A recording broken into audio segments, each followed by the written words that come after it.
Picky eating, I think, is one of the most misunderstood areas of parenting because to an outsider, it will just be like, well, just serve them, the vegetables you want them to eat, or just do this. But picky eating is much more nuanced than that because the more we try, the more effort we put in, the more we force, oftentimes the more the child goes the opposite direction.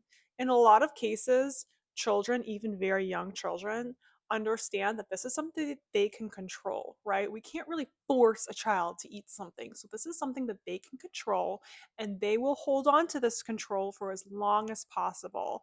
So we can't force a child to eat a nutritious meal that we really want them to eat. So force is not going to work here.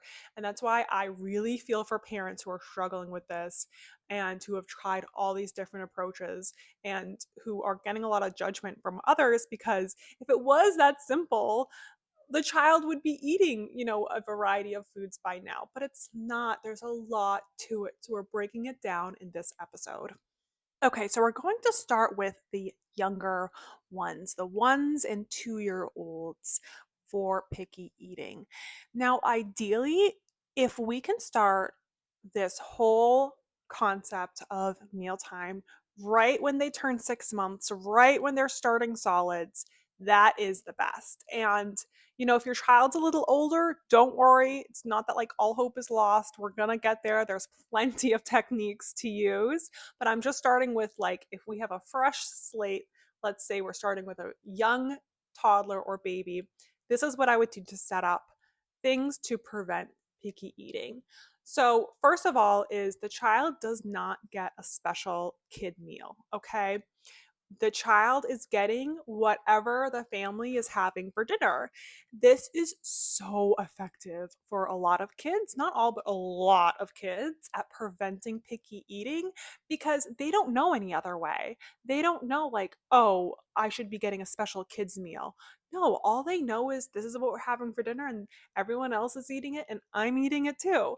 Now, I will say there's a caveat here that depending on their age and developmental level, we may need to adjust the food a little bit. So we may need to cut up the meat in a certain way to prevent choking hazards. Meat is really tougher to chew. So that's something we need to think about. We may need to, for example, cook vegetables a little longer for our little ones because sometimes vegetables can be challenging depending on their age and developmental level. But with these things in mind, they absolutely should be eating whatever is served for dinner. This is so effective. I find it really bonds the family together. You can talk about the food you're eating.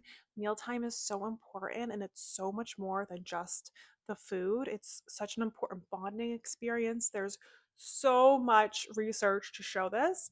And I really find that having the same meal, it not only helps with, expanding their diet, expanding their nutrition, expanding the texture variety they can tolerate.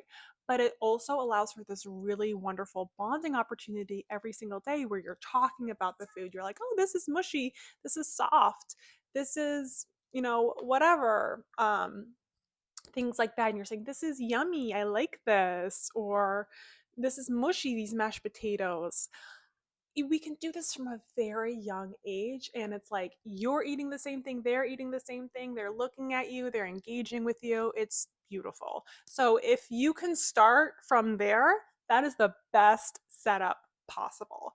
And on top of all of that, in general, the adult meals that we have tend to be more nutritious than like a separate kids meal like chicken nuggets or something, right? There tends to be more whole foods, more nutrition.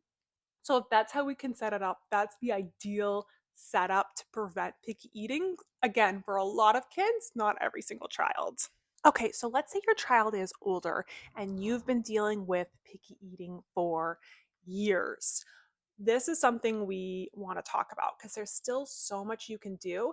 And the earlier we act, the better, right? Because we're really setting up their diet, their sensory experiences, their texture variety for the long term, for the rest of their life, really. And they're growing so much. It's so important that they get these different nutrients. Now, how do we know if a child's a picky eater? Okay, so first thing is there's a lot of different ways to see. I mean, you probably know if your child's a picky eater, right? You probably don't need to be told, but I do want to explain one red flag. If they're not eating entire food groups, so let's say they're not eating vegetables at all, no vegetables, they're not eating fruit at all, will not tolerate fruit. Usually it's vegetables and not fruit, but let's say this happens quite a bit. They're not tolerating any meats. They'll eat anything except for meats. That is a red flag. If there's an entire food group that they're not eating, we really want to look into that and we want to get support because we wouldn't expect that. That's not, developmentally expected. And we really want to make sure they're getting different nutrition from these food groups. And for example, like I said before, meat's a little tougher to chew, but this develops their chewing skills and their oral motor skills and muscles in their mouth and their tongue and back here on their molars. That's really important, developmentally. I know there's some kids that are vegetarians out there. I'm not going to go into that whole conversation. I respect any parent's choices. I've worked with parents who choose for their child to be vegan, to be vegetarian. That is your choice as a parent, and totally I respect that. That's not what I meant. It's just that if there's any particular food group that your child is choosing not to eat or engage with, we want to take a deeper look at that for sure. The other thing I want to talk about that gets missed a lot is making sure there's nothing underlying going on. So some kids will be labeled as picky eaters when there's really something happening underneath, like um, food allergies, like reflux, like GI issues, digestion issues, constipation, like there might be a gag reflex that's instead of back here, it's further up in the mouth. So they're gagging a lot and they're uncomfortable. So these are things we want to rule out before we just say, oh, this is picky eating. He's just being stubborn. So definitely talk to your child's medical professional team about all these issues, food allergies, GI, reflux, all these different issues before labeling it as picky eating. There are a lot of studies that show that a lot of kids who were labeled as picky eaters actually had these other, underlying issues going on. So we want to rule that out before we just say, oh, this is picky eating. He just needs whatever. Okay, but let's say that you have talked to your child's medical professional team. You've ruled out it's not any underlying issues. It truly is picky eating. Where do we go from there? So, my guess is if you have a 3 to 6 year old who is a picky eater right now, meal times are feeling a little bit stressful, right? There's stress, there's pressure. Your child doesn't want to eat the food in front of them or eat a particular food. You're saying, come on, one more bite, let's just try it. They're saying no, they're shutting down or melting down. There's stress and pressure on both ends, on you as a parent and on the child. So mealtime doesn't feel good, right? It's not feeling easy like it should. There are some challenges happening at mealtime. So we want to take a step back and we actually want to engage with this food outside of mealtime, outside of dinner time. Because if the child is feeling any type of stress or pressure, and again, this isn't just coming from you, this is that they know they're supposed to eat this food and they're not, they feel like they can't for some reason. It can come from inside too. It's the stress and pressure they're feeling inside. But whenever we feel stress or pressure, that's that's not when we're in the mood to be curious, to try something new, to experiment with new foods and new, textures and varieties. We want to, when we're feeling stressed and pressured, we want to just stay in our safe place, right? We just want to stay with our comfort food. So this is true for kids too. So we want to take it outside of mealtime, right? Okay, so we do this. I'm going to give an example of what I did with one of my clients. And there's many, many, many techniques. This is just one of many. This isn't going to work with every kid. This worked with this client. It was beautiful. So child was having a tough time with vegetables. He would not eat vegetables. 5-year-old not eating vegetables. This has been going on for a long time. Mealtime was challenging. Again, I tell parents the sooner we get into this, the sooner we address this, the better. Okay, so with vegetables, I said, okay, let's take a step back from mealtime. It's too much. There's too much pressure, anxiety going on. Let's make this fun. Let's make this easy. Let's make this motivating, because that's when the child is has the confidence really to try something new, right? They need to feel confident and secure to try something new. So let's make it easy, let's make it fun. Let's make it playful. Okay, because play is truly a child's love language, right? They love to play. Everything is play for kids, even at 5 years old. So I'm like, okay, let's move this outside the mealtime.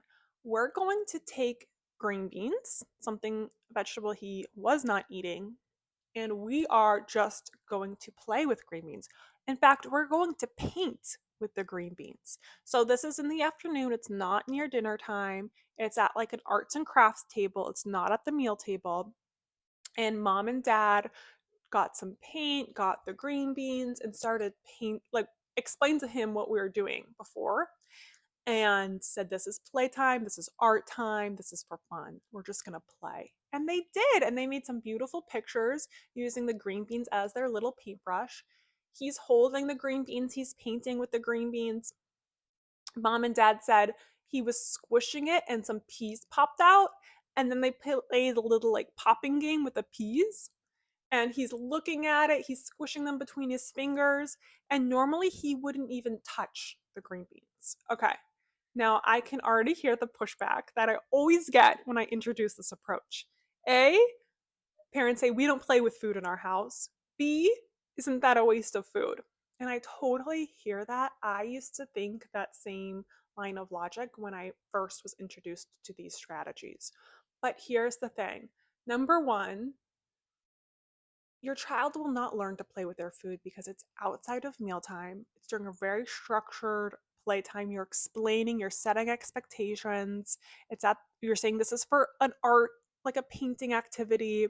This is for fun. We're being silly. It's okay.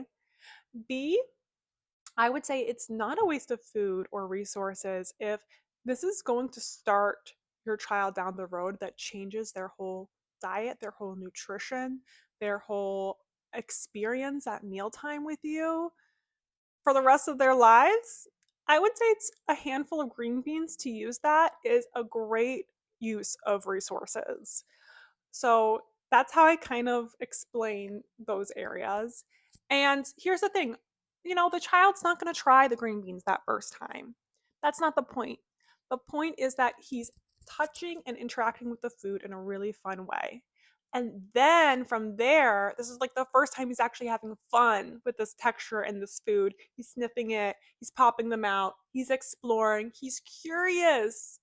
Then from there, we go through different stages and different steps to slowly, slowly, slowly, slowly, slowly get your child to a place where they are eating the food and they are motivated. They are curious what it tastes like. Just like they're curious that first time with the piece popping out, they're going to be curious, what does this taste like? I also work with my parents in my tantrums talking program on having the child help you grocery shop, having them help you prepare the food, cook the food, mix, chop, put it on the table, something they can be proud of that builds their self-esteem and their confidence, and then they try the food. There's so many different food art, food shopping, food preparation ways to do this in little baby steps where they're curious, they're motivated, and then from those experiences they become curious and motivated enough to be like, what does this taste like? I'm curious, I'm motivated. Let me pop it in my mouth. Okay? This is how we break the picky eating cycle. Okay? From the inside out, okay? From building that curiosity and motivation from the inside out. And it looks different for every single child. If there's any pushback, the pressure is not going to help. If it did, it would have already worked, right? If you're just like, take a bite of this, it would have already worked. The child would have already been eating this consistently. But Picky eaters are tough. It's a very specific way to get in there and give them the internal motivation to want to try these foods. And this is exactly what I do in my Tantrums to Talking program. I handhold with parents to get them from a place of nothing's working, the picky eating is so severe, to he's trying these foods on his own. He wants to participate in this mealtime. Mealtime feels easy and good, and there's a flow, and I can kick back and relax. And it is such a relief. It completely transforms this really important event of dinner time and mealtime that happens every single day and is a very important social bonding experience in the home. So, if you've tried everything and nothing is working, it's time for a one-to-one approach with picky eating and behavioral approach. So, I have my link to the Tantrums to Talking program linked below. You can fill out the application and we'll see if you're a good fit. We'll have a one-to-one introduction call to see if you're a good fit for the program, and we can go from there. This is for parents and caregivers of 1 to 6 years old. All right, I'll see you in the next episode.